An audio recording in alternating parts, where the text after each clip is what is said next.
Bueno, ahora sí, vamos a arrancar. Bienvenidos a todos. La verdad que es un placer volver a tenerlos acá en este segundo ciclo de Suma la Ruralidad, Enseñanza, Aprendizajes y Pandemia. Como saben, este ciclo está organizado por la Fundación Monge y la Fundación Pérez Compán, y está enmarcado en el proyecto de MOOCs del programa Sembrador. Tenían la dirección ahí al principio y ahora la pasamos por el chat. Sabemos que muchos de ustedes ya conocen los MOOCs, pero los que no, los invitamos a conocerlo. Está bueno, son cursos virtuales y gratuitos, especialmente diseñados para contextos rurales. Así que entren en la página, fíjense, y cualquier pregunta que tengan nos la pueden hacer. En este ciclo de encuentros particularmente estamos abordando distintos temas relacionados con la educación en contextos rurales, el objetivo específico de acercarles herramientas que les puedan servir para transitar este tiempo de la mejor manera posible. En el encuentro de hoy, nuestra invitada es Silvia Fillacone, que nos va a hablar de autoeficacia colectiva en escuelas rurales, una forma de aprendizaje colaborativo. Y la dinámica del encuentro, como siempre, va a ser de la siguiente manera. Silvia va a exponer durante 20 o 30 minutos.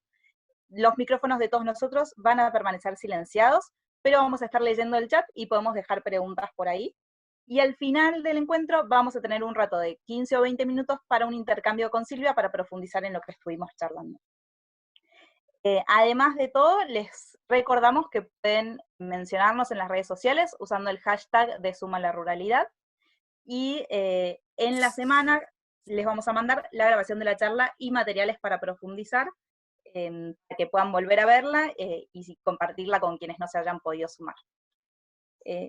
Sin otra introducción, Silvia, dejamos la palabra a vos.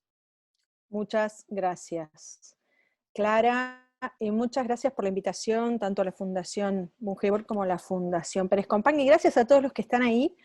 Espero no aburrirlos en este rato que vamos a estar compartiendo y poder sumar algunas cosas a todo lo que ustedes ya hacen con mucho esfuerzo, trabajo y dedicación. Así que bueno, empezamos por el título. Siempre ponerle título a las charlas no es fácil.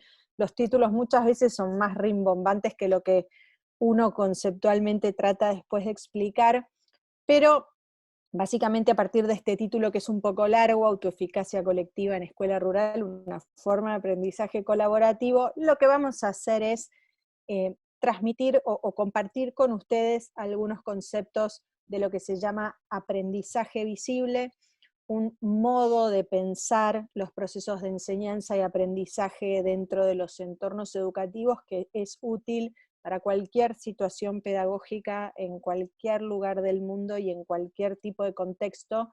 Entonces me parecía que era una manera de hilar todo lo que nos convoca, no solamente cómo promover mecanismos de enseñanza y aprendizaje, sino cómo hacerlo en contextos rurales y cómo hacerlo promoviendo mecanismos de enseñanza y aprendizaje en contextos rurales en situación de pandemia.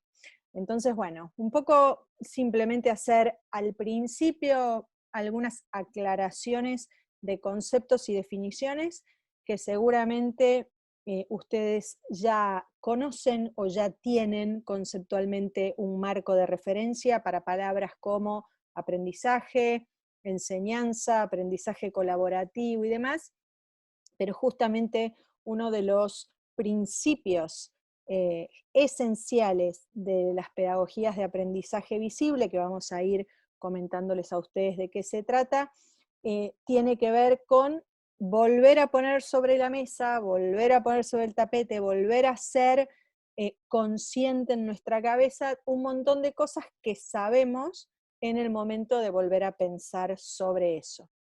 Así que este año fue un año muy especial, ya está tan avanzado el año y hemos atravesado tantas etapas que no es momento de hablar de cómo fue este año y cómo lo atravesamos, porque eso todos lo conocen, pero sí empezar por decir fue un año que nos ha desafiado muchísimo en todos los contextos, porque hemos tenido que resolver algunos problemas que anteriormente no habíamos tenido que resolver, y en algunas charlas abiertas que hemos dado desde el equipo de trabajo que coordino, algunos docentes rurales que se conectaron y dieron testimonio de cómo estaban trabajando, pudieron dar su perspectiva y su mirada de cómo fue difícil en lugares donde la conectividad es menor, en lugares donde la distancia es mayor, en lugares donde el equipo de trabajo es de pocas personas, en algunos lugares donde hay incluso personal único,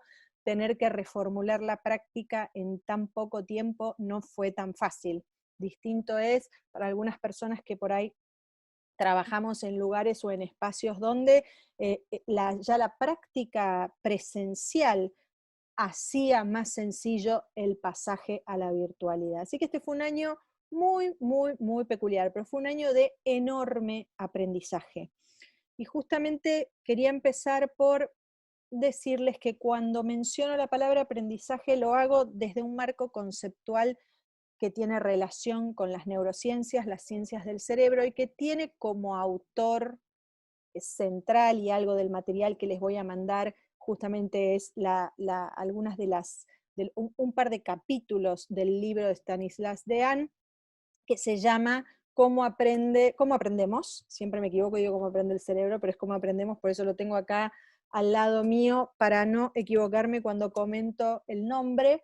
Y Stanislas Dehaene es un autor que dice el aprendizaje, independientemente de dónde ocurra, independientemente de cómo ocurra y de en qué contexto tenga lugar, tiene 4 pilares.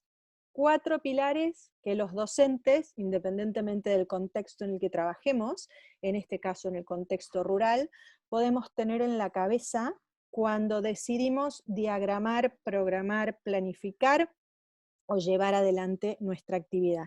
Y si bien estos 4 pilares a ustedes no les va a llamar la atención, porque seguramente cuando yo se los comente van a ir visualizando cómo ya los conocen y son testigos de esos todos los días, que un autor los ponga en palabras y nos lo llame pilares y nos permita imaginar al aprendizaje como un proceso sostenido por estos 4 pilares, ya nos ayuda a pensar después qué tipo de estrategias podemos sumar para hacer que esos aprendizajes sean más productivos. Esos pilares básicamente son, por un lado, la atención y cómo nosotros somos capaces o estamos en condiciones de focalizar nuestra atención sobre eso que tenemos que aprender, sobre el contexto que estamos viviendo o sobre la situación que estamos viviendo. El segundo pilar es el compromiso activo, y ustedes la semana pasada algo estuvieron escuchando sobre el rol que tienen las emociones en relación al aprendizaje y cómo el aprendizaje es posible cuando existe algún nivel de entusiasmo, alegría o inclinación positiva a aprender eso que tengo de frente, pero cómo también ese compromiso activo tiene muchas veces que hacer frente a algunas emociones que no son tan, entre comillas, positivas, en el sentido de que no son tan placenteras, como la frustración, por ejemplo, que da lugar al siguiente pilar, que es el error, concebido como error productivo o como ingrediente indispensable para aprender, y el feedback que nosotros damos, la respuesta que nosotros damos o los mensajes que nosotros devolvemos frente a esos no solamente aprendizajes, sino también esos errores que constituyen ingredientes esenciales del aprendizaje. Y el cuarto pilar es el pilar de la consolidación, es un pilar más biológico. Los aprendizajes llevan tiempo para ser almacenados y fortalecidos, y ese tiempo que desde lo pedagógico podemos favorecer a través de la práctica, de lo que se llama práctica espaciada, ser conscientes de que aprender toma su tiempo, de que desarrollar algunas habilidades académicas requiere de práctica y que esa práctica espaciada junto con el sueño permiten la consolidación del aprendizaje, porque biológicamente hablando es el momento en el que dormimos, el momento en que eso se fortalece, se afianza y se convierte en lo que después van a ser nuestras memorias, que podemos evocar y podemos decir esto lo aprendí. Si pensamos entonces que aprendizaje es todo esto y que a través de todos estos mecanismos nosotros estamos en condiciones, Dehaene dice, de construir un modelo de mundo en nuestra cabeza, podemos dar un paso más que tiene que ver con el título de la charla, que es cuando aprendemos cómo nos sentimos, qué expectativa tenemos de aprender y cuánta esperanza o idea de que vamos a poder crecer en términos de aprendizajes tenemos las personas. Y ahí llega ese concepto de autoeficacia. La autoeficacia es la sensación que tenemos las personas o la percepción que tenemos las personas de que estamos en condiciones de resolver las situaciones que se nos presentan y de aprender de ellas. Así que todos nosotros podemos decir que este año tuvimos, sin duda, una situación que desafió nuestra percepción de eficacia.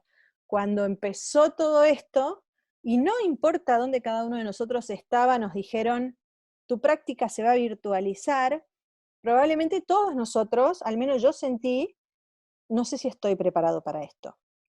Y todos los las primeras semanas a partir del momento en el que tuvimos que virtualizar nuestra práctica, nos sentíamos como en la cuerda floja, nos sentíamos tambaleando, no sabíamos muy bien qué iba a funcionar, qué no. Cuando pensábamos en aprendizajes anteriores y salíamos a buscar herramientas que ya teníamos, nos dábamos cuenta que no teníamos herramientas para situaciones como esta, porque esta era una situación completamente novedosa. Y de a poquito y entre todos fuimos construyendo a través de la tarea de cada uno y a través de experiencias como esta que estamos viviendo ahora, una percepción de estamos en condiciones de aprender. Y la eficacia colectiva es eso, es la percepción ya no de una persona, de tengo los recursos que necesito para aprender, sino la percepción de un grupo de personas que dicen, tengo los recursos que necesito para aprender. Y en cualquier entorno de aprendizaje, esa percepción de autoeficacia colectiva funciona como los bueyes que tiran del carro, ¿no? Y como esa fuerza que le permite a un grupo sentir que avanzar y aprender es posible. Ahora, estas cosas, autoeficacia colectiva, compromiso activo, error productivo, feedback, son como intangibles, son como, podemos ponerle nombre, podemos leerlo en DEAN, puedo yo prepararles un material para que ustedes lean en palabras del propio autor, lo que yo les estoy contando ahora, pero siguen siendo intangibles. ¿Cómo lo bajamos a que sea posible en contextos como el que estamos viviendo ahora y en contextos tradicionales, transformar esto en una herramienta pedagógica? Y ahí es donde incorporamos al lado de la palabra aprendizaje la palabra visible. Y decimos, hay todo un cúmulo de herramientas y estrategias pedagógicas, yo hoy les traje algunas, que me parece que son útiles en cualquier contexto y que además son sencillas de aplicar en cualquier contexto, y creo que para ustedes, para aquellos de ustedes que no hayan escuchado sobre esto antes, puede ser un aporte. Agregamos la palabra visible al lado de la palabra aprendizaje y hablamos así de una serie de estrategias pedagógicas que le traducen a los chicos qué estamos haciendo, por qué, para qué y qué vamos a hacer después. Cuando usamos estas estrategias, esos principios de aprendizaje, esos pilares de aprendizaje, tanto prestar atención como comprometernos con la tarea, como ser conscientes del valor del error y sostener una comunicación ida y vuelta en situación de aprendizaje, se tornan más evidentes y se tornan más efectivos. ¿Por qué? Porque aprendizaje visible significa que como docente yo presto atención a cómo ocurren los aprendizajes de mis alumnos y los alumnos prestan atención a cómo ocurren los aprendizajes de ellos mismos. Significa también que hay una comunicación permanente entre docente y alumno, un feedback permanente que hace que nosotros vayamos devolviendo a través de diferentes herramientas información sobre cómo están ocurriendo esos aprendizajes y a su vez nuestros alumnos nos vayan devolviendo a nosotros, a través también de algunas herramientas, información sobre cómo ellos están reflexionando, percibiendo o entendiendo sus posibilidades de aprendizaje. Y entonces, aprendizaje visible significa todo el detrás de escena de la enseñanza lo muestro. ¿Qué detrás de escena quiero mostrar? Y acá vamos a empezar a ponerle nombre a alguna de esas estrategias. Los docentes, cuando preparamos nuestro año de trabajo, los docentes cuando nos encontramos con esta situación de hay que virtualizar la práctica, cuando nos encontramos con esta situación de hay que resolver este problema nuevo, o cuando trabajamos sin problemas nuevos, tenemos siempre en mente qué se supone que nuestros alumnos van a aprender. Y ese qué se supone que nuestros alumnos van a aprender, generalmente es comunicado de alguna manera a nuestros alumnos, porque les decimos, vamos a aprender esto, lo vamos a hacer así, esto se llama así, pero las pedagogías o los autores vinculados a la pedagogía del aprendizaje visible dice, eso tiene un nombre que le puedo dar yo a mis alumnos. Yo puedo decir, son las intenciones de aprendizaje que tengo para ustedes en este momento. Entonces puedo decir, este año vamos a aprender a leer. Este año vamos a aprender qué es una fracción. Este año vamos a aprender a diferenciar dos tipos de texto. Este año vamos a aprender cuáles son, este año, este momento, este mes, no importa, las provincias y capitales de nuestro país. Las intenciones de aprendizaje se llaman intenciones de aprendizaje porque lo que comunican es qué vamos a hacer. ¿Qué se supone que cambia? Si yo digo lo que vamos a hacer o si yo digo, este año vamos a tener algunas intenciones de aprendizaje que quiero que todos compartamos y que vamos a comunicar. La diferencia es, lo estoy haciendo visible, le estoy poniendo un nombre y estoy pudiendo dar eso a mis alumnos para que ellos también sepan a dónde vamos. Esas intenciones de aprendizaje están directamente acopladas a lo que la pedagogía del aprendizaje visible llama criterios de logro. Es decir, vamos a aprender las provincias y las capitales de nuestro país. Esa es la intención de aprendizaje, que está acoplada a lo que se llama criterio de logro, que básicamente sería cómo me doy cuenta si lo aprendí. Entonces, sabré que aprendí las provincias y capitales de nuestro país cuando con un mapa, iba a decir un mapa en la mano, porque soy todavía de la generación del papel y el lápiz, pero con un mapa en la mano o frente a un mapa digital, puedo ir identificando de qué provincia se trata, cómo se llama y cómo se llama su capital. Es otra manera de definir lo que primero definimos como intención para que los chicos estén en condiciones de decir, lo aprendí, no lo aprendí. Lo aprendí, puedo dar un paso más, todavía no lo aprendí, necesito practicar más, necesito ayuda en esto, ya entendí lo otro.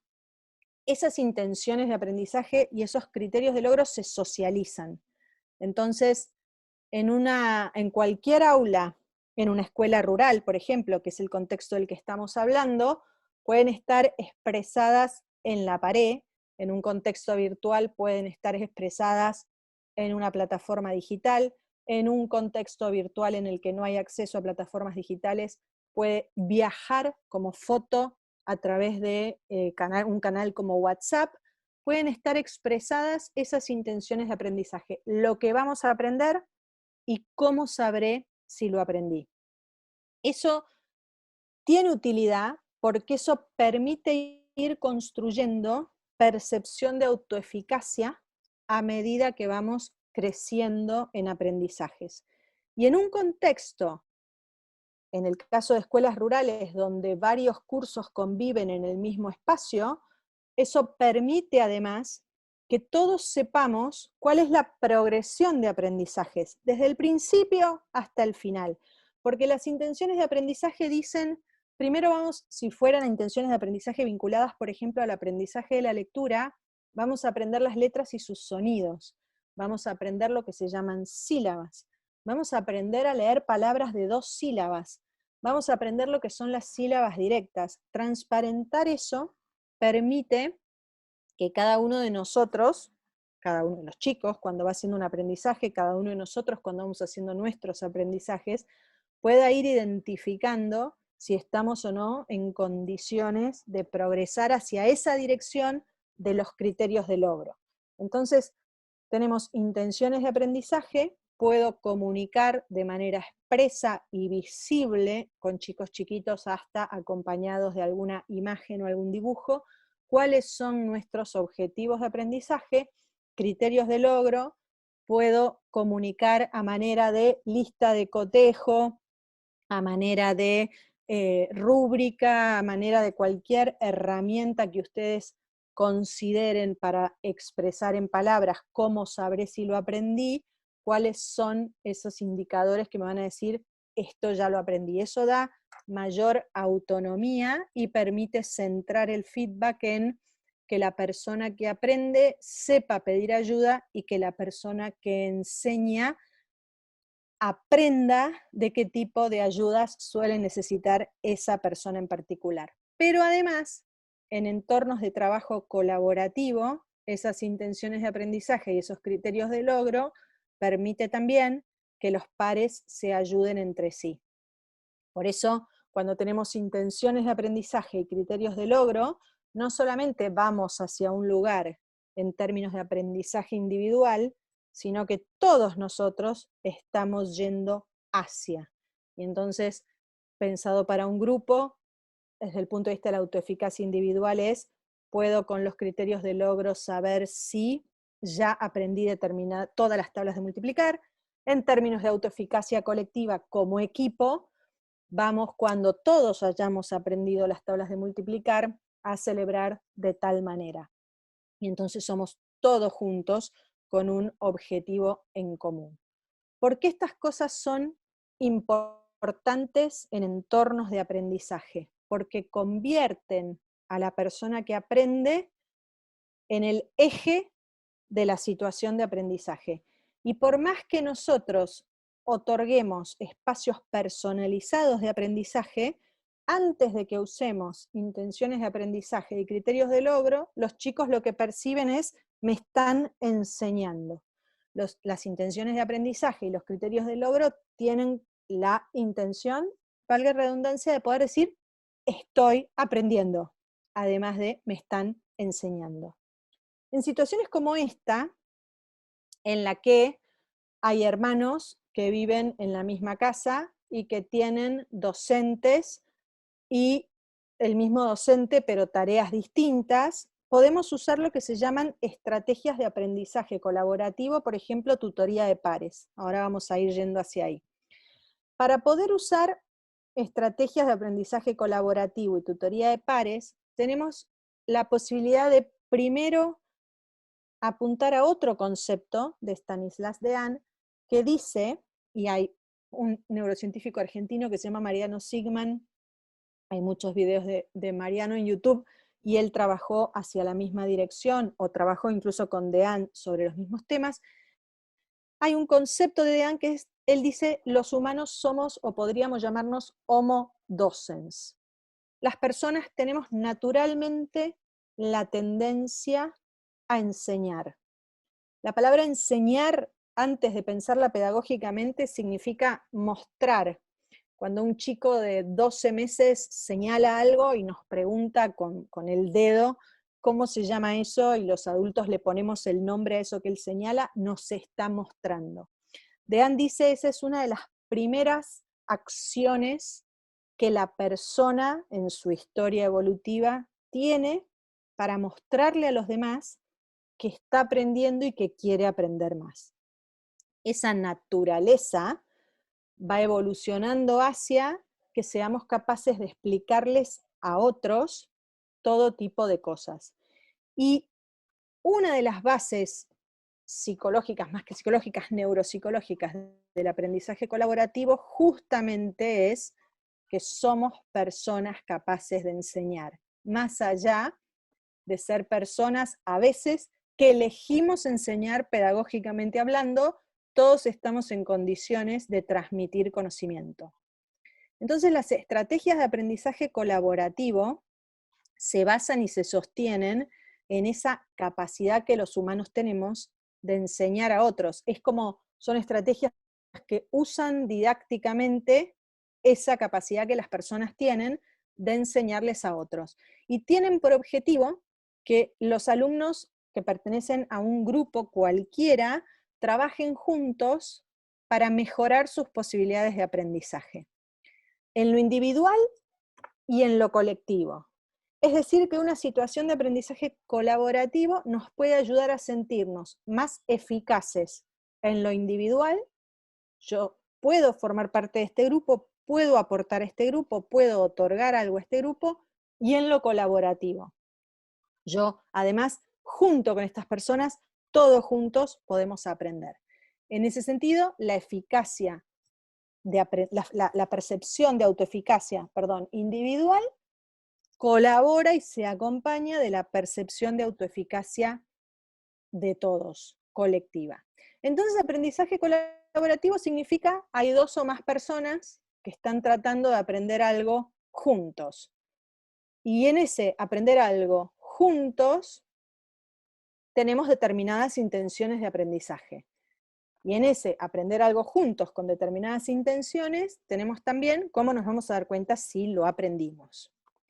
Una de las maneras de poner en práctica aprendizajes colaborativos que es especialmente interesante en escuelas rurales es un tipo particular de tutoría entre pares. La tutoría entre pares, sabemos, es un modo de aprendizaje colaborativo que por definición implica que dos personas, que no son docentes, sino que son alumnos, asumen la responsabilidad de enseñarse algo y evaluar juntos el resultado de esa actividad conjunta.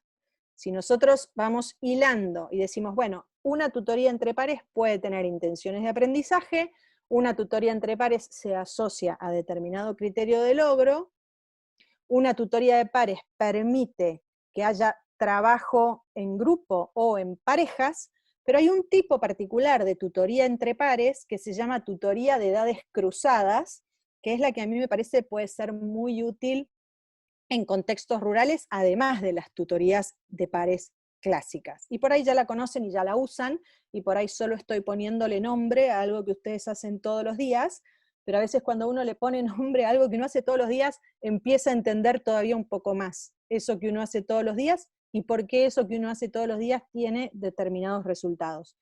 Las tutorías entre las tutorías de edades cruzadas, implican una situación en que un estudiante mayor asume un rol, que es el rol de tutor, y trabaja como tutor con uno o más estudiantes de menor edad.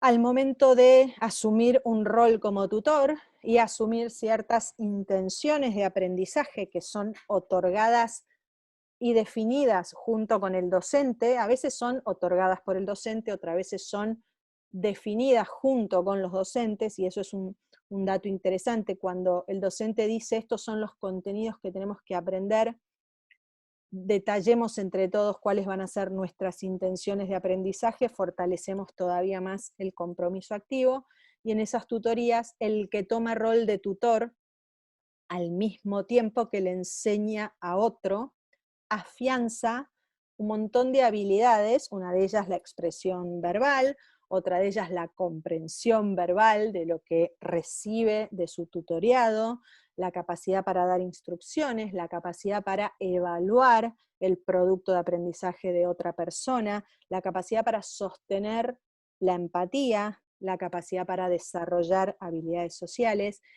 Y lo que media esas tutorías de edades cruzadas es, tenemos las intenciones de aprendizaje, tenemos las actividades que fueron preparadas para nosotros, tenemos los criterios de logro que me permiten a mi tutor saber si estoy acompañando a mi tutoriado de manera suficientemente buena, a mi tutoriado darme feedback de lo que necesita, lo que me enseña a mí a ser tutor, y saber si aprendí o no aprendí. Estas intenciones de aprendizaje que, como decíamos, pueden ser comunicadas en las paredes de un aula en situación presencial, ahora si todo va bien empezaremos de a poquito a volver, pueden ser comunicadas en un muro colaborativo a nivel digital, pueden ser comunicadas a través de fotos por canales como el mail o el WhatsApp, pueden ir acompañadas cuando vamos cumpliendo criterios de logro con lo que se llama la documentación de los logros. Y entonces los chicos que no están compartiendo el espacio físico, pero que sí están trabajando en su casa, también pueden documentar los logros que tuvieron, fotografiar esos logros que tuvieron y compartir esos logros que tuvieron por los mismos canales, a través de un audio, a través de una imagen, a través de, incluso cuando hay situaciones en las que el maestro está llegando a las casas para entregar y recibir material, logros de uno que puedan ser compartidos con otros y viceversa. Entonces, estos, todos estos pequeños modos de comunicar intenciones de aprendizaje, criterios de logro, todos estos pequeños andamiajes como tutorías entre pares de edades cruzadas o no de edades cruzadas, pero la de edades cruzadas es especialmente útil en el marco de las escuelas rurales, permiten sostener no solamente los aprendizajes académicos que forman parte de la currícula que tenemos, sino también ese compromiso activo que, dice Dean, es indispensable para que se sostengan situaciones de aprendizaje. En síntesis, para que podamos tener un tiempito de preguntas, la idea es aprender implica no solamente que yo necesito poner mi atención sobre algo que muchas veces me es otorgado, no es elegido, sino que implica también ser capaz de poner la emoción a disposición de eso, tener un motivo que me comprometa con eso, y a veces ese motivo puede ser un otro, por eso hilamos como estrategia la tutoría entre pares, pero para que ese compromiso exista también es importante, los autores de este marco pedagógico dicen saber a dónde voy, saber cómo voy a enterarme si llegué a dónde voy, y saber a dónde voy después. Entonces, cuando yo sepa las letras y conozca sus sonidos, voy a poder conocer y leer sílabas, y cuando lea sílabas voy a poder leer palabras, y cuando lea palabras voy a poder leer textos. Ese hilo de contenidos no solamente es un marco de referencia para nosotros, es un marco de referencia también para los chicos. Y si yo eso lo traduzco en qué vamos a aprender, yo hablaba de este año, pero en realidad lo más funcional para chicos es ir donando o construyendo esas intenciones de a poquito, ¿no? Semana a semana, unidad a unidad, mes a mes, como cada uno, como es más funcional para cada uno, pero con tiempos más a corto plazo, que son los que mantienen el compromiso. Y después tenemos esas intenciones, las podemos convertir en criterios de logro. ¿Cómo me voy a enterar si aprendí? ¿Y cómo lo voy a documentar? ¿Y cómo lo voy a compartir con los demás? Y cómo compartiéndolo con los demás, no solamente voy a saber que estoy en condiciones de aprender, sino que somos un grupo que está en condiciones de aprender. Eso era en líneas generales lo que tenía para compartir con ustedes, y ustedes me dirán si hay algunas preguntas o comentarios en relación a todo esto. Bueno, muchas gracias Silvia, la verdad que estuvo clarísimo. Ahora mientras que esperamos que nos hagan algunas preguntas, uno de los comentarios que salió mucho era el tema de incorporar a las familias en el aprendizaje, ¿no? Fue uno de los grandes desafíos que tuvimos a lo largo de este año, y muchos lo que comentaban era eso, ¿no? Aprendieron los chicos, aprendimos nosotros, pero sobre todo aprendieron sus papás sobre cómo es ese aprendizaje, sobre cómo se da ese proceso, sobre cómo acompañarlos. ¿Qué recomendación podríamos darle a todos los docentes que están hoy acá sobre cómo traer a las familias y cómo compartir con ellos este proceso de aprendizaje, estos logros, hacer visible este camino, para que puedan acompañar también mejor a sus hijos que hoy están en casa y pasan tanto tiempo ahí, y que a veces ya no saben cómo acompañar. ¿Qué recomendación por ahí les darías? Ese fue uno de los desafíos de la pandemia, no de la pandemia, uno de los desafíos de cómo educamos a distancia en esta situación de pandemia, porque eh, los docentes asumimos con mucha naturalidad ciertos conocimientos académicos que manejamos de manera fluida, pero muchos de los padres que tuvieron que salir a sus hijos ya no tenían fluidez en el dominio de esos conocimientos. Incluso aparecieron en estas situaciones discrepancias entre el nivel de alfabetización que tenían algunos padres con chicos que se estaban alfabetizando, o el nivel educativo que habían alcanzado algunos padres con chicos que ya habían superado ese nivel educativo y tenían que recibir cierto apoyo en casa.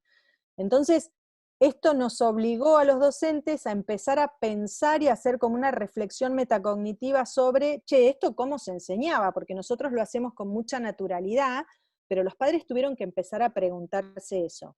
Una de las herramientas concretas que nosotros encontramos para asistir a los padres en eso fue la generación de algunos andamiajes, que si bien nosotros los armamos virtuales, y están algunos de ellos disponibles para bajar, o más que para bajar, para guardar como imagen de nuestra web, también los hicimos muchas veces en papel y los mandamos a través de foto, andamiajes que explican cómo era que se enseñaba esto, cuáles eran los pasos pasó con un montón de temas, análisis sintáctico, factoreo, mínimo común múltiplo, esos criterios de divisibilidad, que los padres decían cómo era esto, o que los padres decían yo esto no lo vi, o que los padres decían es que yo hice solo la primaria, no llegué a secundaria.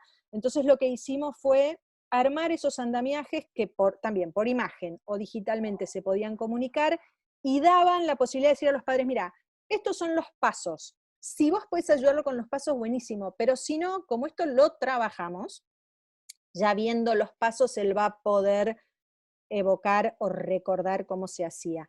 Y esos mismos andamiajes sirven para que entre pares puedan asistirse teniendo como un lenguaje común, ¿no? Bueno, ¿cuáles son las cosas que definitivamente tenemos que tener en cuenta porque así las vimos? Porque también la falta de presencialidad quitó esa cosa de me apoyo en el banco del chico que no terminó de entender, me agacho y le explico otra vez, ¿no? Y eso, bueno, eso hizo que sea mucho más desafiante este año, y fue parte de lo que también le dio a los docentes la sensación de cómo voy a cerrar esa brecha, que en el aula era te escucho y te respondo, y que en la virtualidad no es tan directa.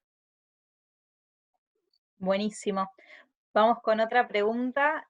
Bien acá, si tenés algunos tips o algunos consejos sobre cómo dar el feedback a los alumnos, ¿no? Cómo hacer esta retroalimentación en el aprendizaje visible a los alumnos que hoy están a distancia y en su casa. Sí, hay una cosa que se llama escalera de feedback, que básicamente tiene es muy sencillo. Lo que pretende es empezar primero por clarificar. Digamos, lo primero que hacemos cuando damos feedback sobre algo que estamos viendo a destiempo, porque no es algo que estamos ahí, nosotros habitualmente cuando estamos ahí podemos decir explícame un poco más. Bueno, en la escalera de feedback el primer paso es clarificar, y es hacer preguntas sobre las dudas que tenemos antes de dar feedback. Por ejemplo, me da la impresión que no quedó claro para vos el concepto de qué es un adjetivo. No estoy seguro de que no lo hayas entendido, pero vos me podés decir otra vez qué pensás que es eso para que yo sepa si efectivamente tengo que corregirte. El primer punto es como salir a buscar una clarificación. El segundo escalón es dar valor, comentar cuáles son las fortalezas en relación a ese trabajo que hemos recibido. Entonces, cuando nosotros decimos, se nota que trabajaste dedicadamente por lo prolijo que está tu trabajo, o se nota el esfuerzo que hiciste por usar un vocabulario nuevo, o veo, me cuesta ser precisa porque voy pensando mientras tanto esos comentarios de valor tienen que ser comentarios sobre cosas específicas de la tarea y no sobre la persona. Es decir, yo no puedo decir qué buen trabajo que hiciste y nada más, sino que por ahí yo tendría que poder decir, comparada con la última redacción que hiciste, esta es más larga, usaste más adjetivos y mejoraste en cómo usaste la puntuación. El tercer nivel es la preocupación o el planteo de las dudas que tenemos en relación a lo que hay que mejorar. Entonces ahí podemos decir, sin embargo, todavía tus oraciones son muy largas y algunas me costó entenderlas. Y el cuarto escalón es la sugerencia. Para eso, lo que te sugiero es, fíjate la próxima vez, contemos las palabras que tenían las oraciones que me resultó difícil leer, fíjate que esta oración, por ejemplo, tenía, no sé, 15 palabras, contá las palabras y fíjate no hacer oraciones que tengan más de 8 o 9 palabras. Estoy poniendo un ejemplo cualquiera, pero básicamente es, lo primero que hago es pregunto, entonces en este momento de virtualidad una de las preguntas es, ¿tuviste problemas de conexión? Porque a veces pasa que los chicos están haciendo un documento y en el momento en el que están trabajando con el documento hubo algún microcorte, pasó algo, no se grabó. Bueno, entonces lo primero es clarificación, lo segundo es dar valor, recojo y devuelvo qué tiene de bueno. Lo tercero es, te cuento qué me preocupa en relación a tu trabajo, es decir, cuáles son las cosas que yo creo que no estuvieron acordes a la consigna o a las expectativas. Y el último es, sugiero, ¿qué puedo recomendarte para que puedas mejorar tu trabajo hacia adelante? Bárbaro, podemos mandar esta escalera de retroalimentación también entre los materiales que Sí, vamos a mandar el viernes, así ya lo tienen también para usar en sus clases con sus sí, alumnos. Tenemos tiempo para una pregunta más, una o dos preguntas sí, sí, más. sí. Preguntaban si consideras entonces que estas intenciones de logro o estos compromisos, estos criterios de logro que planteamos en el aprendizaje visible podrían ser considerados como un compromiso o un desafío de los alumnos a lograr ciertos aprendizajes, si pueden transformarse en eso según cómo los planteemos. Sí, em, ella trae ahí otro concepto que está relacionado con todo esto, que es el concepto de desafío. Se supone que una situación de aprendizaje es más interesante cuando representa cierto desafío. ¿Qué quiere decir desafío? Es un poco más nueva de lo que estoy acostumbrada como para que no sea fácil resolverla, no es tan difícil como para que abandone porque me parece imposible. El principio es el principio, yo no sé cuántos de los que están acá se acuerdan de la historia de Ricitos de Oro y los osos, pero uno de los problemas con los que se encontraba Ricitos de Oro era que le pedían que haga la sopa y los osos aceptaban la sopa en una determinada temperatura y le decían que no la querían ni caliente ni fría, tenía que estar, no sé, tibia. Entonces, el principio del desafío en la pedagogía del aprendizaje visible es ni fría ni muy caliente, con la temperatura justa, o sea, que exija cierto esfuerzo, pero que se sienta inalcanzable. Las expectativas de aprendizaje justamente lo que pretenden es definir eso, ¿no? ¿Qué es lo tibio? O sea, vamos a aprender a clasificar palabras y vamos a saber diferenciar 3 tipos de palabras: sustantivos, adjetivos y verbos. Si yo en ese momento digo, a pesar de que hay 10 tipos de palabras, o no sé cuántas hay, nosotros, no, es como, no manejamos clases, vamos a manejar 3. Vamos a aprender a diferenciar, vamos a empezar por 2 también. Pero es como, tiene que tener algo que no sé, pero siempre tiene que tener algo que sí ya sé. Yo sé lo que es una palabra, yo sí sé lo que es clasificar, yo sé que hay cosas de distinto tipo, ahora voy a mezclar todo eso y voy a saber que hay distintos tipos de palabras que puedo clasificar. Bárbaro. Bueno, nos podríamos quedar preguntando toda la tarde, pero ya se nos hace la hora, está terminando el día, así que vamos a dejar acá. Después, obviamente, la charla va a quedar grabada, la vamos a mandar junto con otros materiales para poder profundizar en lo que estuvimos charlando hoy con Silvia. Gracias, Silvia, hoy por sumarte, por acompañarnos en este segundo encuentro de Suma la Ruralidad. Fue un placer poder compartir con vos. Solo me queda por decir que los esperamos el próximo martes y que todas esas experiencias tan lindas que fueron compartiendo en el chat de lo que ya estaban haciendo para mantener la continuidad de estas experiencias de tutorías que habían surgido entre hermanos, pero también de hijos a padres que no estaban alfabetizados, o entre grupos distintos, están buenísimas y las pueden usar para participar del desafío Spark, así que aprovechen la oportunidad.